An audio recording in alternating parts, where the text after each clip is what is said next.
ఈరోజు ఈ ప్రోగ్రామ్ కి నన్ను ఆహ్వానించినందుకు మన ప్రిన్సిపల్ గారికి, అలాగే విచ్చేసిన డిగ్రీ కాలేజ్ ప్రిన్సిపల్ గారికి, హై స్కూల్ హెచ్ఎం గారికి, దోమ ఆనంద్ బాబు గారికి, మన మొత్తం స్టాఫ్ అందరికి, మీ స్టూడెంట్స్ అందరికీ కూడా హృదయపూర్వకంగా ధన్యవాదాలు తెలియజేసుకుంటూ, మరి ఇంటర్మీడియట్ అంటే అది అంటే మనకు కొత్తగా గొంగలి పురుగు సీతాకొక చిల్లక అయినట్టు అది ఒక అద్భుతంగా అనిపిస్తూ ఉంటుంది. రెక్కలు వచ్చినట్టు స్వేచ్ఛగా ఉండాలన్నట్టు అనిపిస్తుంటుంది. తప్పేం లేదు, మనకి ఫ్రీడమ్ వచ్చినట్లు అనిపిస్తుంది. కానీ మనకి ఈ బండి శోభనాచల జూనియర్ కాలేజ్ స్టార్ట్ అయ్యి 55 సంవత్సరాలైంది. ఇక్కడ చదివిన వాళ్ళలో ఎంతో మంది మహామహులు ఉన్నారు. సపోజ్ తీసుకుంటే ఇప్పుడు సార్లు చెప్తున్నారు, గోపి సార్ ఇక్కడే చదివాను అని చెప్పారు, అలాగే దయానంద్ గారు ఇక్కడే చదివారు. ఈ ఊళ్ళో ఉన్న ప్రముఖుల్లో సగం మంది ఈ కాలేజీలోనే చదివారు. అట్లాగే మా చిన్నతనంలో మాకు ప్రైవేట్ కాలేజీలు కానీ ప్రైవేట్ స్కూల్స్ ఏం లేవు. మేమందరం కూడా మీలాగే గవర్నమెంట్ స్కూల్స్ కాలేజెస్ లోనే చదివి ఈ స్టేజ్కి వచ్చాము. ఎందుకు వచ్చాము అంటే ఒక కమిట్మెంట్, ఒక పట్టుదల ఉండడం వల్ల, అలాగే మాకు గురువులు నేర్పించిన విలువల వల్ల ఈ స్టేజ్ లో ఉన్నాం. అంటే స్టూడెంట్ లైఫ్ లో చదువు ముఖ్యమే, చదువుతో పాటు విలువలతో కూడిన చదువు అనేది కూడా ముఖ్యం. ఇప్పుడు ఈ సమాజం నేటి రెండు చూస్తా ఉంటే భయం వేస్తుంది. పిల్లలు ఎటువైపు వెళ్తున్నారు అనేది అర్థం కావట్లేదు. టెక్నాలజీ వచ్చింది, సగం మంది దాని వల్ల అట్రాక్ట్ అయిపోయి పాడైపోతా ఉన్నాం. టెక్నాలజీ రెండు వైపులా పదునున్న కత్తిలాగా ఉంది. అది మంచిగా ఉపయోగిస్తే మన జీవితంలో ఉన్నది శిఖరాలకు చేరుకుంటాం. అలా కాకుండా ఇప్పుడు తాత్కాలిక ఆకర్షణలకు భ్రమలకు లోనయ్యి మరి పక్కదారి పట్టి గనక చెడు వైపు ఆకర్షితులైతే మన జీవితం ఇక్కడితోటే ఆగిపోతుంది. మన పేరెంట్స్ గవర్నమెంట్ స్కూల్స్ కాలేజెస్ వస్తున్నామంటే మన పేరెంట్స్ మధ్యతరగతి కానీ దిగువ మధ్యతరగతి కానీ పేదవాళ్ళు కానీ అయి ఉంటున్నారు. వాళ్ళు ఎంతో కష్టపడి పనిచేసి తిని తినక మన కోసం మా పిల్లలు మాలాగా ఉండకూడదు, భవిష్యత్తులో చాలా బాగుండాలి, ఫలానా వాళ్ళ పిల్లలు ఇంత ప్రయోజకులు అయ్యారంటే ఫస్ట్ గర్వించేదే వాళ్ళు. వాళ్ళ స్వార్థం ఏం లేదు అందులో. పెద్దగా వాళ్ళని చూడాలని కోరుకోరు. నా పిల్లలు బాగుంటే చాలా అనుకుంటారు. మీరు ఒక ముద్ద అన్నం పెట్టినా పెట్టకపోయినా, చూసినా చూడకపోయినా కూడా మీరు బాగుంటే సంతోషించేది మొట్టమొదటి తల్లిదండ్రులే. ఎన్నో శ్రమలకు వచ్చి వాళ్ళు ఈ రోజు పంపిస్తున్నారు మీకు ఇంట్లో ఒక పని చెప్పకుండా అంటే మీరే ఆలోచించుకోండి. వాళ్ళకి మనం ఎంత రెస్పెక్ట్ ఇస్తున్నాము, వాళ్ళు చెప్పిన మాట వింటున్నామా, వాళ్ళ ఆకాంక్షలకు అనుగుణంగా మనం చదువుకుంటున్నామా అనేది మనం ఆలోచించాలి. మేమెవరమైనా సరే ఇంటర్లో గాని తర్వాత డిగ్రీలో గాని నిర్లక్ష్యం చేస్తుంటే ఈ స్టేజ్కి వచ్చే వాళ్ళం కాదు.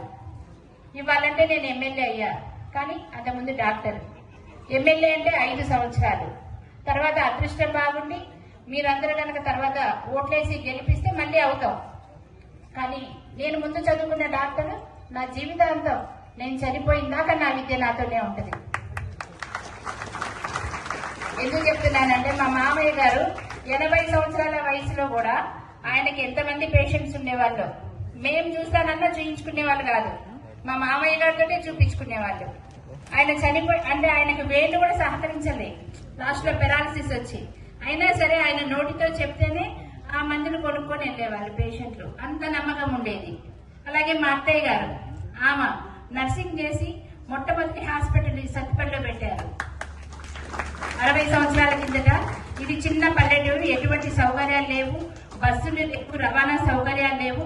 అలాంటి స్టేజ్ లో కూడా ఇంటింటికి వెళ్ళి కూడా ఎవరన్నా అత్యవసరం ఉంటే వెళ్లి వైద్యం చేసుకుంటూ అలా హాస్పిటల్ డెవలప్ చేసి ఈ రోజు మా కుటుంబంలో ఆమె స్ఫూర్తితో 25 మంది డాక్టర్స్ ఉన్నాం మాతో కలిపి.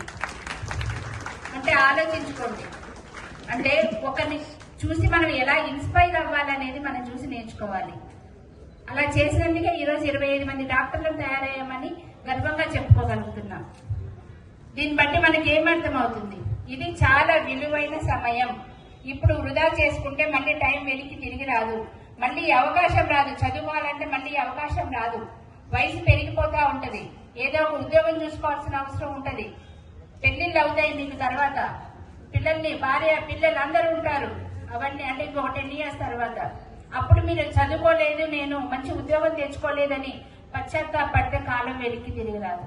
కనుక మీరు దయచేసి ఈ వయసులో ఎటువంటి ఆకర్షణలకు లోనవ్వకుండా మంచిగా చదువుకొని మీ ఏదైనా గోల్ పెట్టుకోండి. ఏ గోల్ పెట్టుకున్నా కానీ అది సాధించేదాకా మీరు పట్టు వదలకుండా శ్రమిస్తే కనుక ఖచ్చితంగా మీరు అనుకున్న లక్ష్యం చేస్తారు. మరి 100% సక్సెస్ అయితే గర్వపడేదే మేము ముందు. తర్వాత మీ ఫ్యాకల్టీ, మీ టీచర్స్, మీ లెక్చరర్స్ ఉంటారు.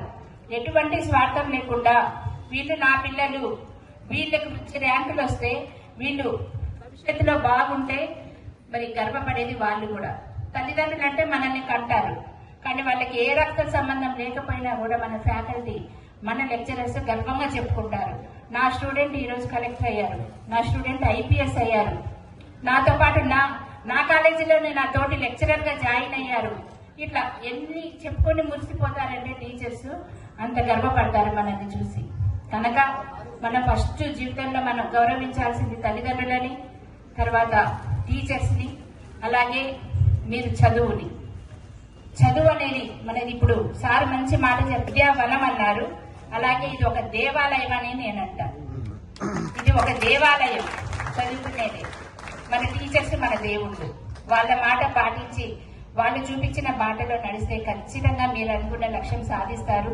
సత్తుపల్లికి మంచి పేరు తీసుకొస్తారు. ఇప్పుడు రాహుల్ అనే అబ్బాయి గురించి చెప్పుకుంటున్నాం అంటే సక్సెస్ సాధించినందుకు చెప్పుకుంటున్నాం. అదే నెక్స్ట్ ఇయర్ మీ పేరు కూడా చెప్పాలి నేను మైకులో అంటే మీరు కూడా సక్సెస్ సాధించి చూపించాలి.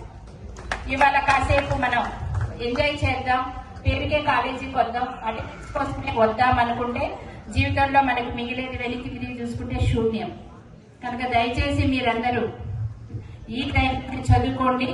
అలాగే ఈ కాలేజీకి కావాల్సిన సౌకర్యాలన్నీ కల్పించే బాధ్యత మాది. ఆల్రెడీ మేము 2 కోట్లు ఈ భవన నిర్మాణానికి అమౌంట్ మంజూరు చేయడం జరిగింది. గవర్నమెంట్ నుంచి పర్మిషన్ రాగానే ఈ 30 కొత్త బిల్డింగ్స్ కూడా తయారవుతాయి. పైగా ఈ టాయిలెట్స్ సౌకర్యాలు ఇవన్నీ చెప్పారు సార్, అవి కూడా తక్షణమే చేపిస్తాము. మా దృష్టిలో ఉన్నాయి అవన్నీ కూడా. అలాగే మేము విద్య మీదే వచ్చినప్పటి నుంచి ఎందుకని దృష్టి పెట్టామంటే, మీరు విద్యార్థులు మీరు చదువుకుంటే ఒక తరం బాగుంటది, తరం అంతా బాగుంటది. ఇప్పుడు సమాజం చూస్తుంటే పిల్లలు చెడిపోవడానికి అంచుల్లో ఉన్నారు.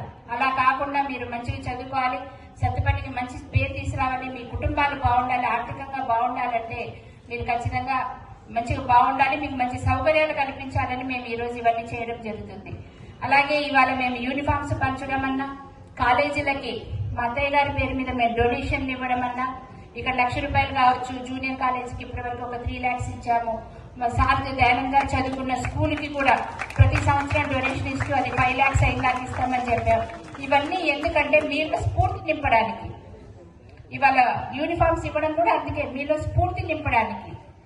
అవి చూసి మాకు చదువుకుంటే ఇంకా బాగుంటది, మేము కూడా ఇలా ఒకరికి ఇచ్చే స్టేజ్కి రావచ్చు అని మీరు అర్థం చేసుకుంటారని మా బాధ. కనుక మేము చెప్పేదంతా వీళ్ళు ఇట్లే చెప్తారు, సోది చెప్తారు, సొల్లు చెప్తారు, వినాలి పాటించాలి అనే అవసరం మాకు లేదు అనుకుంటే మాత్రానికి జీవితంలో ముందడుగు వేయలేం. దయచేసి ముఖ్యంగా అబ్బాయిలు చెడిపోవడానికి అవకాశాలు ఎక్కువ ఉన్నాయి. పక్కన ఫ్రెండ్ సిగరెట్ కాలుస్తున్నాడు, నేను కాల్చకపోతే షేమ్ అనుకుంటారు. పక్కన అబ్బాయి బీర్ తాగుతున్నాడు, నేను తాగకపోతే నాకు తల వంపులు. వాడికి గర్ల్ ఫ్రెండ్